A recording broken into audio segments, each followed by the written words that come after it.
नमस्कार, हमारे इस विशेष प्रोग्राम में आप सभी का स्वागत है। आपके साथ मैं हूं डॉक्टर गुलरेज गौरी। आज हमारे साथ बातचीत के लिए मौजूद हैं शहर के युवा अभिभाषक देवेंद्र सिंह राजावत। आपका इस शो में बहुत बहुत स्वागत है। सबसे पहले हम जानना चाहेंगे कि वकालत का पेशा कितना चैलेंजिंग है और कितना क्रिएटिव है, कितनी क्रिएटिविटी है इसमें?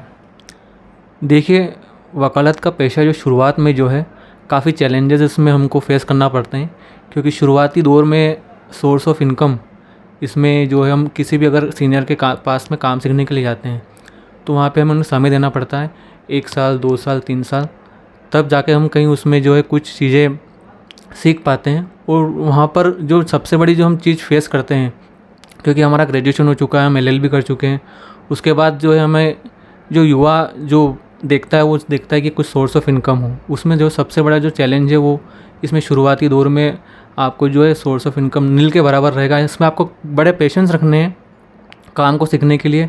काफ़ी क्रिएटिव है, आप इसमें लोगों की जो है काफ़ी मदद कर सकते हैं। बहुत डेप्थ है इसमें, अलग अलग लॉज को हम जानेंगे, फैमिली एक्ट के बारे में जानेंगे तो नेगोशिएबल इंस्ट्रूमेंट एक्ट है, कई तरह के एक्ट हैं जिसके बारे में लोग अनभिज्ञ हैं।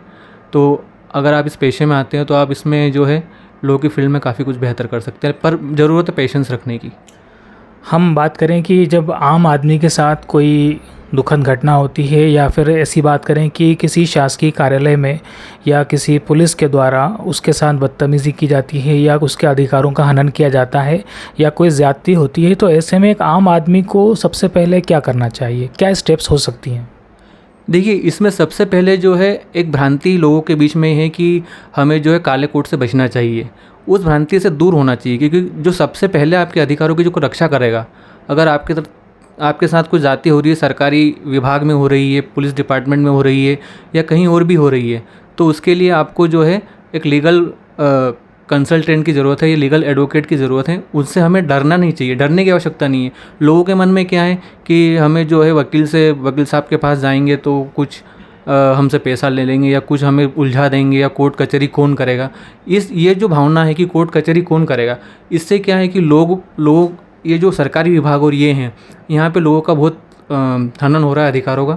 इससे बचना चाहिए और अपने जो भी अपने पहचान के कोई लीगल कंसल्टेंट है, सबसे पहले उनसे जाके संपर्क करना चाहिए और उसमें क्या लीगल सहायता वो कर सकते हैं, वो उनसे अपने को लीगल सहायता मांगनी चाहिए। क्या आप इस स्टेटमेंट से एग्री करते हैं कि किसी भी केस में पुलिस शुरुआती स्टेज में इनिशियली बहुत ज़्यादा माहौल बना ले, लेकिन उस केस का असली खिलाड़ी जब वो केस कोर्ट रूम में आ जाता है उसके बाद फिर उसका असली खिलाड़ी वकील ही होता है? क्या आप इस बात से सहमत हैं? जी, मैं इस बात से बिल्कुल पूर्ण रूप से सहमत हूँ। एक्चुअल में क्या होता है, पुलिस का जो रोल होता है वो केवल होता है FIR तक। अगर कई लोग जो है पुलिस थाने में ऐसा होता है कि उनको डरा दिया जाता है कि FIR हो जाएगी, इस तरह की कार्रवाई हो जाएगी, सज़ा हो जाएगी, जेल हो जाएगी या तुम्हारी ज़मानत नहीं होगी। इस तरह की लोगों को डरा कर जो है उनसे मतलब गलत तरीके से पैसा वसूल किया जाता है, वो उससे बचना चाहिए। पुलिस का केवल इतना है कि अगर वंस FIR इज lodged against the accused, then police का वहाँ पे फिर काम खत्म हुआ, फिर चार्जशीट में कोई ज़्यादा बदलाव नहीं कर सकता। फिर जो पूरा केस चलेगा वो कोर्ट में चलेगा और वहाँ पर आपको जो भी हेल्प कर सकता है वो आपका लीगल काउंसिल या एडवोकेट हेल्प कर सकता है। इसीलिए शायद ऐसा कहा जाता है कि ऐसी कोई चार्जशीट नहीं बनी जिसमें वकील गलती ना निकाल सके। जी, बिल्कुल, मैं इस बात से पूर्ण रूप से सहमत हूँ। क्योंकि क्या है कि जो पुलिस इन्वेस्टिगेशंस होती हैं उसमें अभी मेरा ऐसा मानना है कि पुलिस को भी जो ट्रेनिंग जो मिलती है वो ट्रेनिंग में भी सुधार होना चाहिए। उनको कई सारे लॉज, रूल्स एंड रेगुलेशन पता नहीं होते, जिनको प्रोसीजर को फॉलो नहीं कर पाते हैं वो, और बेशक जो है कई फॉल्स केसेस भी बनते हैं जिसमें जो है एडवोकेट्स चार्जशीट में अपनी कमियाँ निकालते ही हैं। अगर आगे हम जानना चाहेंगे कि जो युवा अभी वकालत के पेशे में आना चाहते हैं या जो इंटर्नशिप कर रहे हैं उनके लिए क्या मैसेज है? कई बार उनका वो अपना कॉन्फिडेंस खो देते हैं या फिर कई बार विड्रॉ करने का सोचते हैं कि नहीं, अब इस पेशे में हम नहीं कर पाएंगे। क्या सजेशन है आपके? देखिए, मैं जो युवा अभी स्टूडेंट्स हैं जो लॉ कर रहे हैं उनके लिए सजेशन है कि आपको अपना जो पहला माइंडसेट क्लियर रखना है। ये जो फील्ड है वो चैलेंजिंग फील्ड है। यहाँ पर आपको इस तरह का माइंडसेट तैयार करके आना होगा कि हमें 4-5 साल जो है अभी केवल सीखने में देना है। हम इसमें केवल सीखने की हमारे इसके अंदर ललक होनी चाहिए। अगर हम जाएंगे कि हमने उसमें ज़्यादा से ज़्यादा पैसा कमा लें या हम किसी तरीके से कुछ सोर्स से इनकम कर लें, तो वो पॉसिबल नहीं है। अगर वो आपने जैसे कभी आपके कॉन्टैक्ट से कुछ संपर्क से कुछ एक दो केस आ भी गए, तो वो आपकी प्रैक्टिस को कोई बहुत ज़्यादा उसमें किसी सीनियर के कहीं क्या होता है कि कुछ मैंने अभी जूनियर्स देखे हैं कि वो इतने एटीट्यूड्स में रहते हैं, इतने ईगो में रहते हैं कि कहीं सीनियर ने कुछ कह दिया कुछ कि आपको बैग उठाना है या कुछ भी अगर पर्सनल भी कुछ काम कर दिया तो वो अपने ईगो पे ले लेते हैं।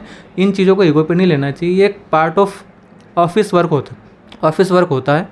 हमें जिस भी ऑफिस में हमको जुड़े हुए हम वहाँ पे हमको ईमानदारी से काम करते चला जाना चाहिए। और अगर आप में अंदर पेशेंस है कि आप 4 से 5 साल का समय दें तो ही इस पेशे में आएँ, अदरवाइज़ जो है आप अपना प्रोफेशन चेंज कर लें तो ज़्यादा अच्छा है।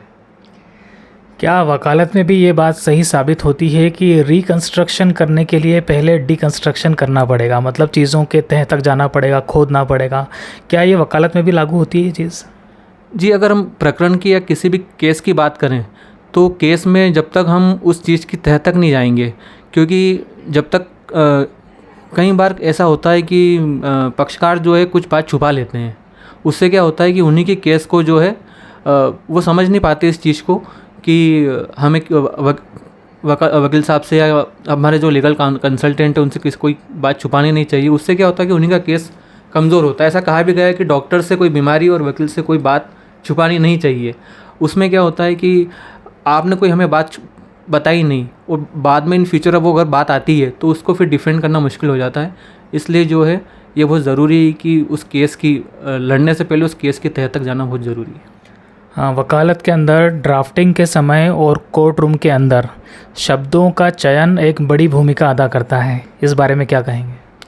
जी बिल्कुल, ये बिल्कुल सही बात है। ड्राफ्टिंग के अंदर भी और कोर्ट रूम में भी हमें एक मर्यादित भाषा का इस्तेमाल करना चाहिए। साथ ही साथ हमारी जो प्लीडिंग है, प्लीडिंग में भी हमें जो है प्लीडिंग से हमारा इंप्रेशन बनता है कोर्ट में कि हमने किस लहजे में, किस भाषा में जो है प्लीडिंग्स ड्राफ्ट की हैं।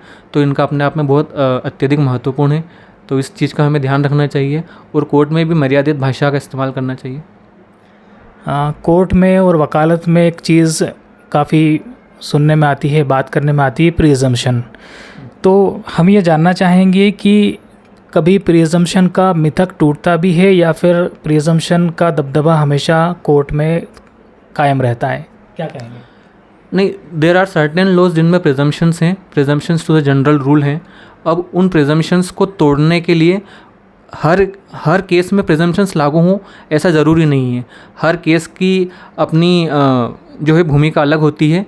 हर केस का अपना जो स्टोरी होती है वो डिफरेंट होती है। तो डिफरेंट केसेस में कुछ में प्रिजम्पशंस लागू होंगे, कुछ में प्रिजम्पशंस को तोड़ा भी जा सकता है।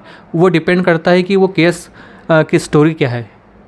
तो ऐसे में ऐसा ज़रूरी नहीं है कि प्रिजम्पशंस टूटते नहीं, प्रिजम्पशंस टूटते भी हैं और लैंडमार्क जजमेंट्स भी आते हैं। और फिर लैंडमार्क जजमेंट्स, प्रिजम्पशन टूटते हैं तभी लैंडमार्क जजमेंट्स आते हैं और फिर वो फॉलो किए जाते हैं। वकालत के पेशे में बड़े ब्रांड्स का क्या इफ़ेक्ट है? क्या जो वकील जो हैं जिनका एक नाम हो गया है, बड़े ब्रांड बन चुके हैं, उनका वाकई कुछ एक इफ़ेक्ट रहता है या सिर्फ एक ये मिथक वाली बात है, ऐसा कुछ होता नहीं है? नहीं, इनका बिल्कुल इफ़ेक्ट रहता है और युवा अभिभाषक के लिए तो उनका इफ़ेक्ट ज़रूरी रहता, मतलब उनकी लाइफ पे तो उनकी प्रैक्टिस पे ज़रूर उनका इफ़ेक्ट रहता है। क्योंकि इसमें जो ट्रस्ट जो बनता है वो काम के साथ बनता है, एक्सपीरियंस के साथ बनता है। और जो कुछ बड़े नाम हैं, जो ब्रांड्स हैं, वो उन्होंने भी कहीं प्रैक्टिस की, मेहनत की, तब जाके इतने बड़े नाम हुए। तो कहीं ना कहीं वो हमारे लिए चैलेंजिंग तो हैं, हम युवा अभिभाषकों के लिए। कोर्ट रूम में या केस पर इस चीज़ का कोई प्रभाव पड़ता है या सिर्फ केस जो है वो तथ्यों पर ही चलता है, सच्चाई पर चलता है, इन्वेस्टिगेशन पे चलता है? इस चीज़ का कोई प्रभाव पड़ता है कि कोई बड़ा ब्रांड बन चुका है तो उसका फ़र्क ज़्यादा पड़ेगा कोर्ट रूम के अंदर? नहीं, कोर्ट रूम के अंदर उसका ज़्यादा फ़र्क पड़े ऐसा तो मैंने कहीं देखा नहीं है। कोर्ट रूम में तो जो आपके फैक्ट ऑफ द केस हैं, जो एविडेंस आए हैं उसके ऊपर ही, और जो आर्गूमेंट्स हुए हैं उनके ऊपर ही जो है केस डिसाइड होता है। इसमें इतना कोई ज़्यादा फ़र्क पड़ता नहीं है उनका। कोई सीनियर अगर काउंसिल है या कोई जूनियर है आमने सामने है तो उस चीज़ का उस पर इतना ज़्यादा इफेक्ट नहीं पड़ेगा। बट डिपेंड करता है कि उस जूनियर अभिभाषक ने कितनी मेहनत की है, इस चीज़ का ज़रूर फ़र्क पड़ेगा।